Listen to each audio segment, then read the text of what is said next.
Welcome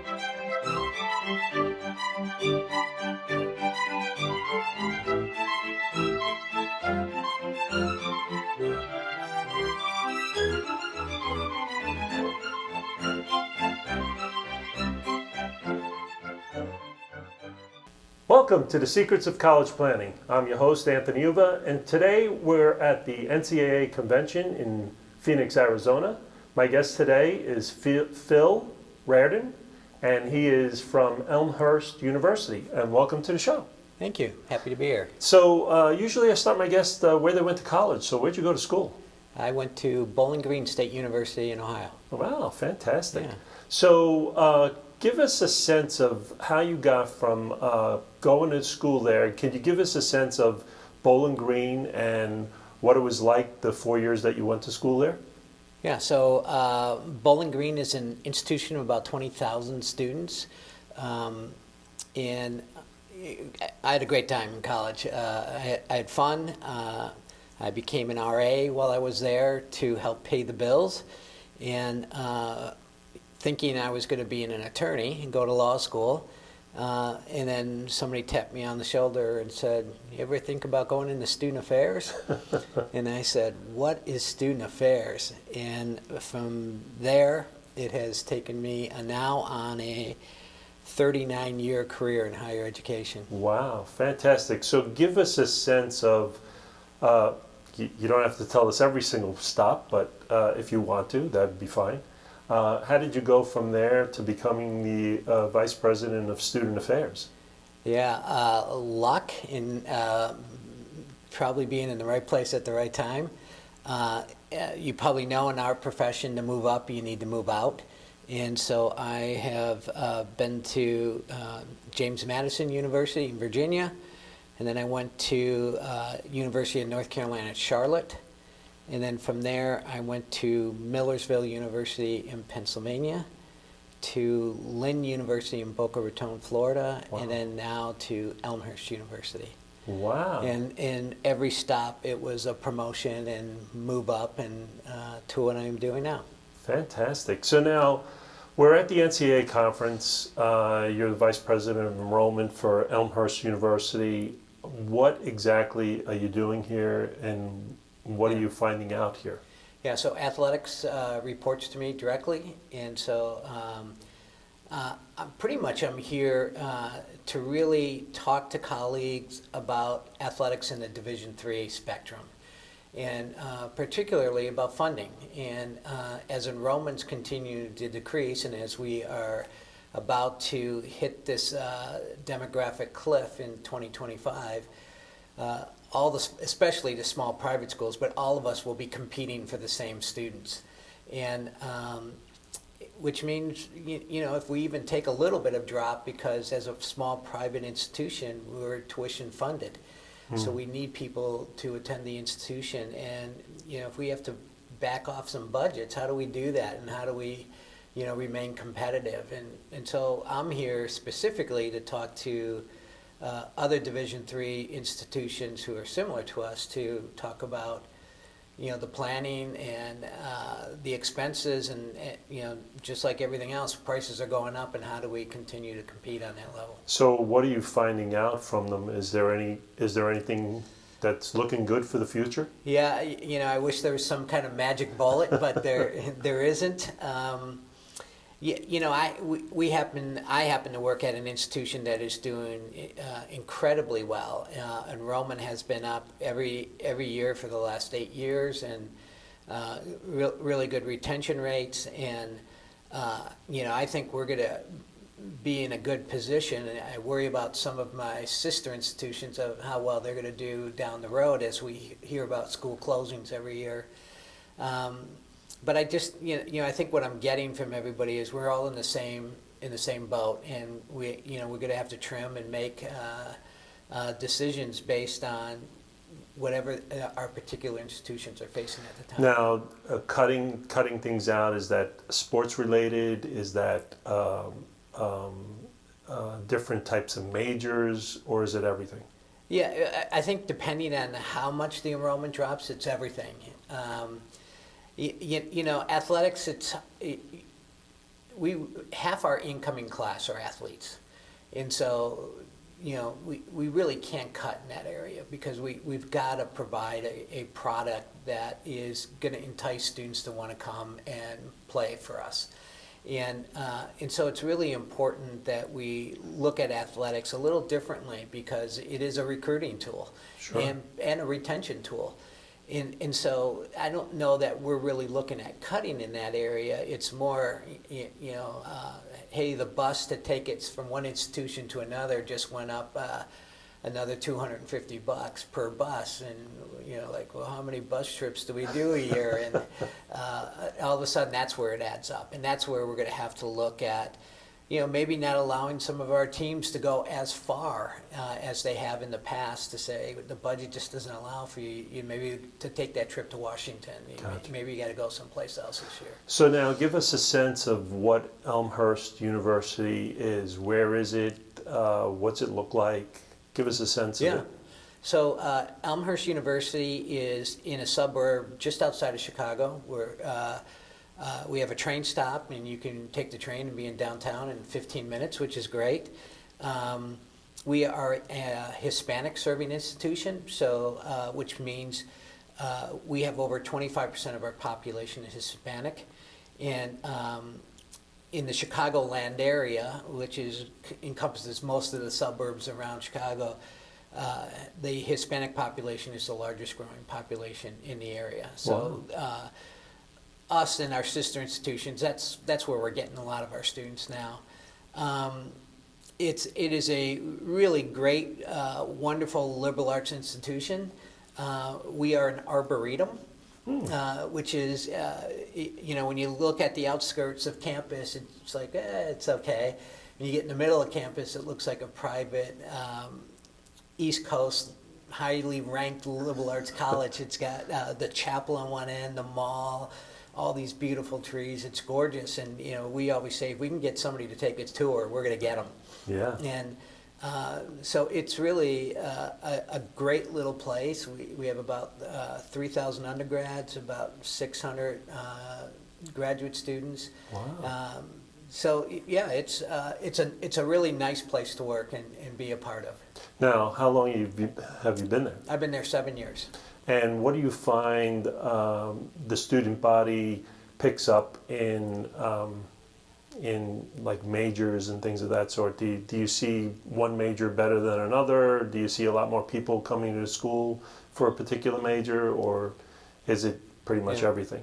Yeah, a lot of everything, but nursing is very strong for us. We have a outstanding nursing program, and then business. Those are probably our two largest majors. I always tell people when they ask about our students, how would you describe our students? And I tell them, I think our students are blue collar. And I don't mean that in the sense that they come from blue collar families. I mean it in the sense that they come to school and they work really hard academically. In the classroom, they roll up their sleeves, they get it done. But they also do it co-curricularly. They get involved on campus. They're always doing something. They're involved in multiple organizations and meeting people, and then they work. I tell people anywhere from 2 hours a week to 60 hours a week. And when I say they're doing well academically, I'm always amazed at the kids who are getting 3.5, 3.8s, 3.9s in nursing or in some other very difficult major, and they have a list of activities that can run the length of your arm, and you're just like, how do you do this? So you said before that a good majority of your students are student athletes. Yeah. Plus they're doing all of these heavy majors. How do they handle time management? Yeah. First and foremost, when we recruit a student, it's about graduating, walking across the stage. And we always tell our coaches it's really important to recruit fit. And fit meaning, I'm recruiting you to come play for me, but I'm recruiting you to graduate first and foremost. And, nursing is a good example of, in your fourth year as a nursing major, you're in clinical rotations in the hospital. and it's hard. And so sometimes we've got to say to more women than men, to those women who are athletes, to say, you got to do your clinicals. Stay in shape. Come to the practices that you can come, and maybe you're not going to start, but we're going to get you playing time. But we still want you to be a part of the team. And and if you're an outstanding player, we work with that. But our focus is to get you to walk across stage. It doesn't do any good to recruit you and have you leave after a year or 2 years. And so, education majors are the same, men and women, because they're in the classroom, they're fourth year student teaching, and they're tied up till 4 or 5 o'clock. And if practice starts at 3, come late, come when you can. That's what we want to recruit, those kinds of people who are going to go on and be successful in something other than athletics, because I've been there 7 years and nobody's gone pro in any of the sports. So that's the type of student we're looking for. Yeah, good. So when the student athlete gets there, what can they expect from the university? Yeah, so I always tell all students, athletes, non-athletes, what they can expect is whatever you put into it. So this is an institution you can walk away having the greatest experience of your life, going to college, playing a sport. We play in a very tough conference, Division III conference, one of the best in the country. So you get to play a competitive schedule, and you get to meet a lot of different people, and you're going to have opportunities for internships, study abroad. We really work with our coaches to say they can be RAs, they can be student government leaders. We want them to take advantage of everything that's offered. And so that's what you can expect, is this wide array of opportunities that'll be available to you if you so choose to want to accept it. And if you don't want to accept that, that's okay. But I can tell you that after my 7 years there, the people who fall in love with the institution and have the greatest memories are the ones who took advantage of everything. And the kids who just came to class and did their thing and, rinse and repeat, they're not going to have as great of experience. Yeah. So tell me, you said that it's a very competitive Division III school. What are some of the teams they play against when they're playing different sports?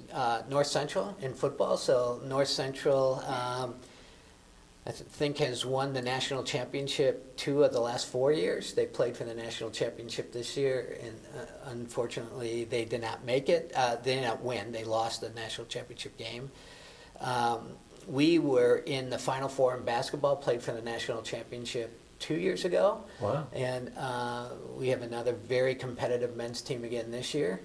At track and field, we had 8 All-Americans in women's track last year. Wow, fantastic. And so, we have North Central, we have Wheaton, we have Illinois Wesleyan, Carthage, Carroll, Millikan, Augustana, all really great Division III programs. And you'll find one of us in the finals or in the tournament, in no matter what sport we're playing. And so that's what I mean about being competitive. And for us, for basketball, for example, we lost the championship last year by 4 points. There were 4 points that separated 3 schools playing for the championship. 2 got invited. We were left looking in last year, not getting into the dance. But the other 2 schools made it to the Sweet 16, which we would have been in that Sweet 16. And so that's the kind of competition you can expect when you come to Elmhurst. So now a big thing for students and parents is cost of college. Yeah. What do you think, as a Division III school, there's not scholarships like Division I, is there anything that students can apply for or look for when they're going to a Division III type school? Yeah. So you're right.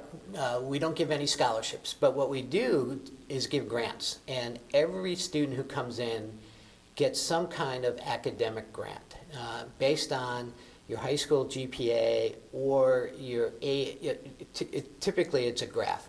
You can plot it. Find your high school GPA, SAT, ACT score at one time. Now it's, we use a rubric to check your writing sample. Yeah. And it just, boom, that's what you get.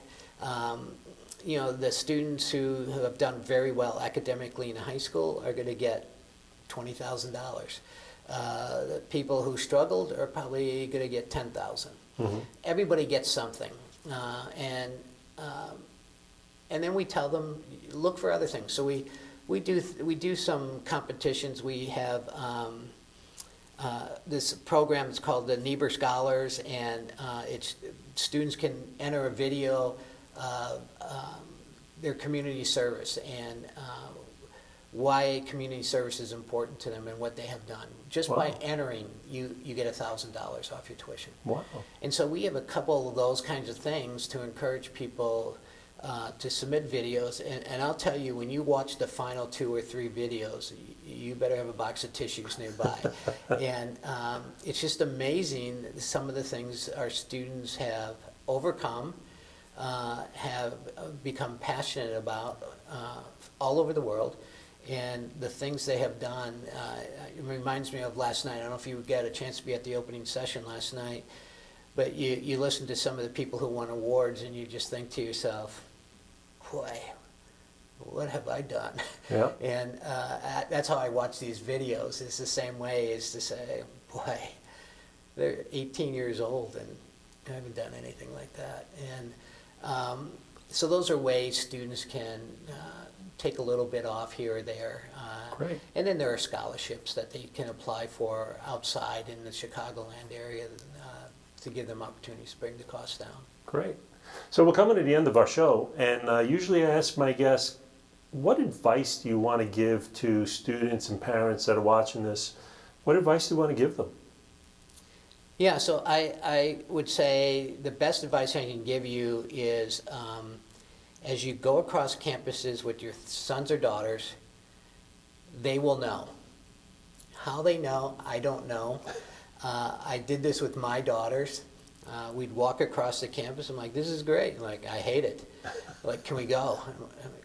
We barely drove up to the campus. And then you drive up to another campus, and they're like, this is it.